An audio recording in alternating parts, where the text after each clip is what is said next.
হলো ব্রিজ, ব্রহ্মপুত্র নদের উপরে ব্রিজ। ব্রিজটার অবস্থা করুন।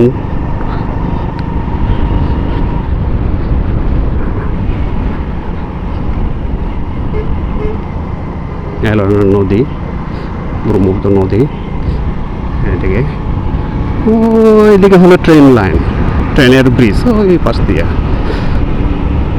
এইবারে ময়মনসিং, ওই পারে শম্ভুগঞ্জ।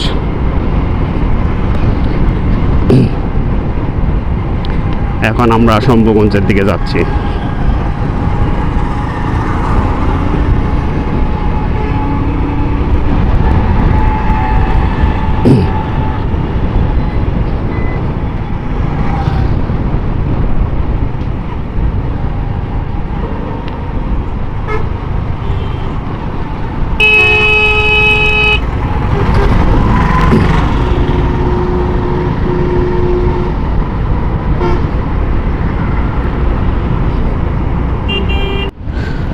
আমরা এখন তারাকান্দার উদ্দেশ্যে রওনা দিচ্ছি, কারণ আমরা যাব দুবরা তারাকান্দা হইয়া। সেই জন্যে তারাকান্দার উদ্দেশ্যে রওনা দিলাম। তো চলতে থাকেন আমাদের সাথে, আর প্রকৃতির সৌন্দর্য দেখতে থাকেন। আকাশের অবস্থা বেশি ভালো না, যে কোনো মুহূর্তে বৃষ্টি আসতে পারে, তাই চলতে চলতে দেখতে দেখতে যাই।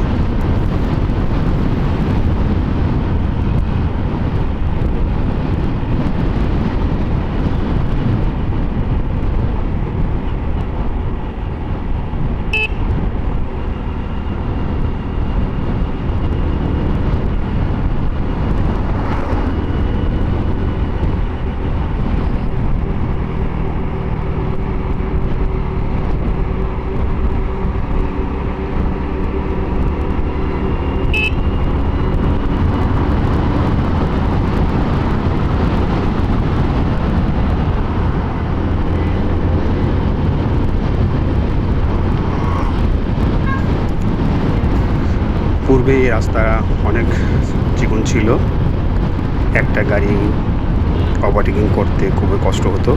এখন রাস্তাটা একটু চড়া হয়েছে, আর নিরাপদে ক্রসিং করা যায়, রিস্ক একটু কমে গেছে। তবুও দুর্ঘটনা হবে না এমন কোনো কথা নেই, কারণ দুর্ঘটনা তো বলে বয়ে আসে না। তাই তবে আগের চেয়ে অনেক রিল্যাক্সে যাওয়া যায় এবং নিরাপদ বোধ মনে হয়।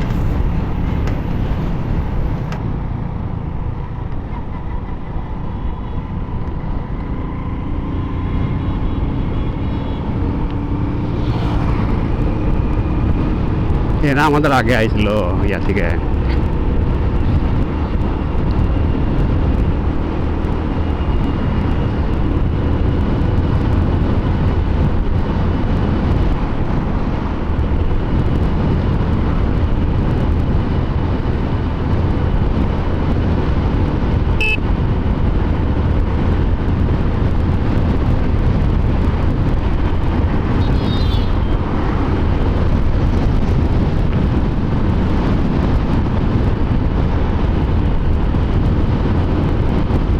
সামনে প্রচুর বৃষ্টি হচ্ছে,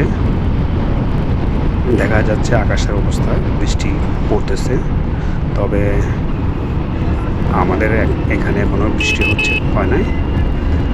কত দূর গেলে পরে বৃষ্টিটা পাবো তারও কোনো ঠিক ঠিকানা নাই, হঠাৎ করে নেমেও যেতে পারে।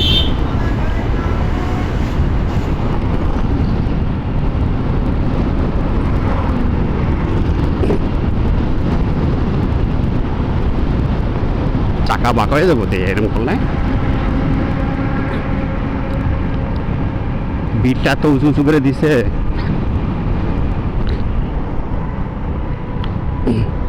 নাস্তা খাওয়ার জায়গা আছে এমনি তো ছিল।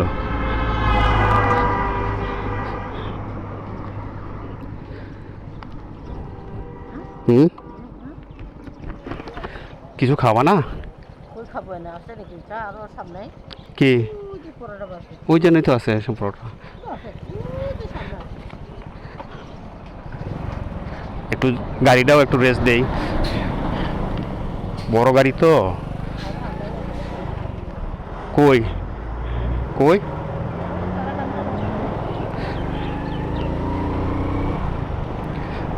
হ্যাঁ, ভালো জায়গা একটা বসে নাস্তা খেতে পারলে ভালো তো।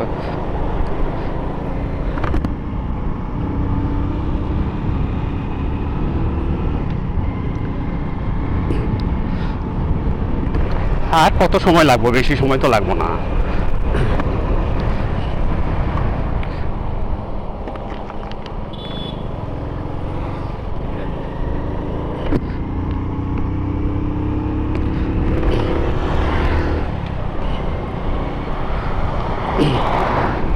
তুমি ছোট গাড়ি হয়েছে দিকে কি এবারে অবহেলা করো?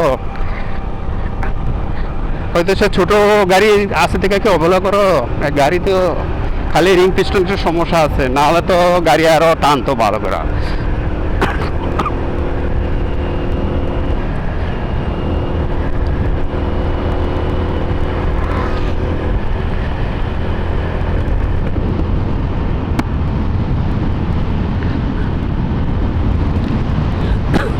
এটা হলো খামার বাজার।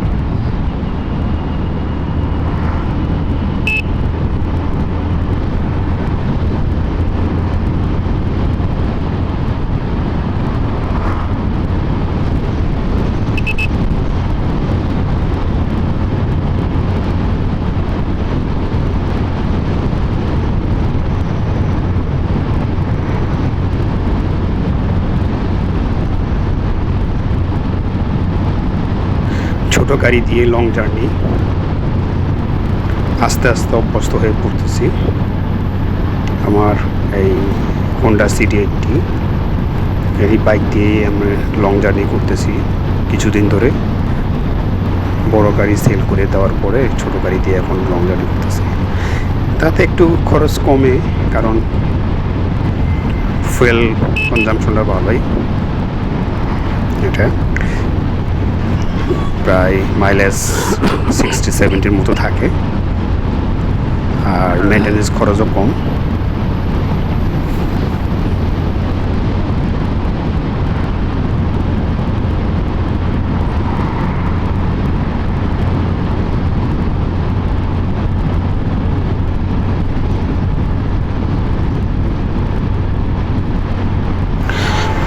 গতি সীমিত আকারে চলে, কারণ এই দুর্ঘটনা এড়ানো যাবে।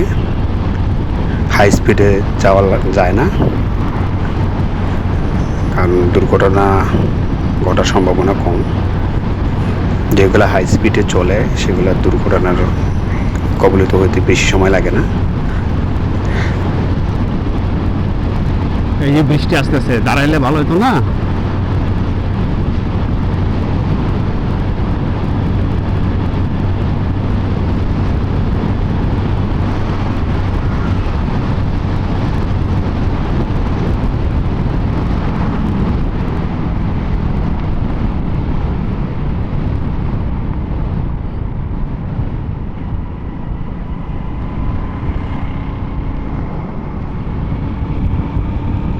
দেখো কিরকম বৃষ্টি অবস্থা।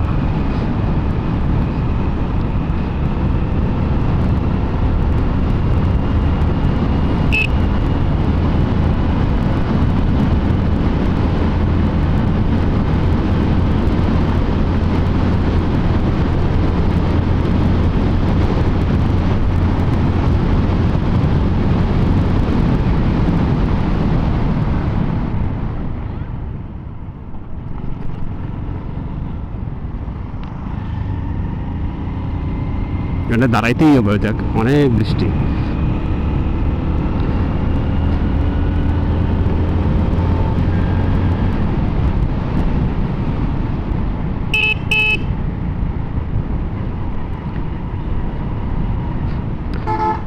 দাঁড়াই তারাকান্দা যাও, পৌঁছানো যাবো।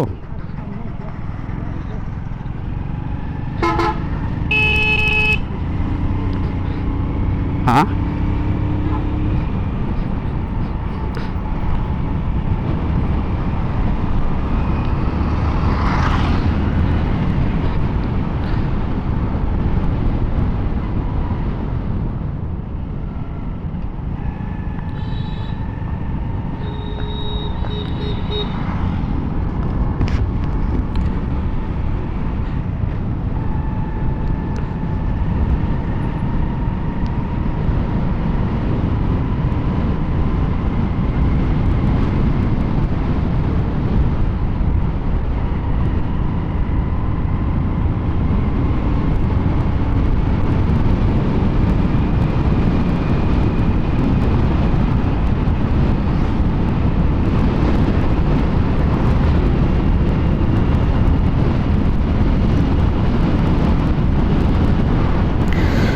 আকাশের অবস্থা খুবই ভয়ঙ্কর হয়ে উঠেছে, অন্ধকার হয়ে গেছে। দেখতেই পাচ্ছেন আপনারা, যে কোনো মুহূর্তে বৃষ্টি হয়ে যেতে পারে। আর আকাশের যে রূপ ধারণ করেছে, বৃষ্টি একবার নামলে থামার কোনো বিকল্প থাকবে না। হয়তো ঘন্টা 2 বৃষ্টি হতেই পারে, কারণ আকাশ অন্ধকার হয়ে থাকলে, আকাশ পরিষ্কার না হওয়া পর্যন্ত বৃষ্টি থামার কোনো লক্ষণই দেখা যাবে না। আমরা এই জন্যই তাড়াতাড়ি করে যাচ্ছি। এখন দেখা যাক কত দূর যাওয়া যায়, গিয়ে একটা নিরাপদ আশ্রয় নিতে হবে যেন বৃষ্টিতে না ভিজতে হয়, কারণ রাস্তায় ভিজতে হলে পরে সমস্যা হয়ে যাবে বাইক চালানোর। আর সবচেয়ে বেশি সমস্যা হবে আমার গিন্নির, সে পিছনে বসে আছে, ভিজে টুইটুম্বর হয়ে যাবে। রেনকোট একটা মাত্র নিয়ে আসছি, একটা রেনকোটে হবে না। আর দেখা যাক কত দূর যাওয়া যায়। আর ক্যামেরাটাও অফ করতে হবে, কারণ বৃষ্টিতে ভিজে গেলে ক্যামেরাটা নষ্ট হয়ে যাবে। আপনারা দেখতেই পাচ্ছেন আকাশের অবস্থা আর রাস্তার অবস্থা, অন্ধকার হয়ে গেছে, প্রচণ্ড অন্ধকার, দেখা যাচ্ছে না এরকম অবস্থা। সামনে মেঘ কালো হয়ে গেছে ভীষণ। যত তাড়াতাড়ি পারা যায় নিরাপদ একটা স্থানে আশ্রয় নিতে হবে। তো বন্ধুরা, আজ এই পর্যন্তই। আপনারা আমাদের সঙ্গে থাকবেন, আমার চ্যানেলকে সাবস্ক্রাইব করবেন, শেয়ার, লাইক দিবেন। আমি রক ট্রাভেলার্স হইতে শুভেচ্ছা জানিয়ে আপনাদের কাছ থেকে বিদায় নিচ্ছি।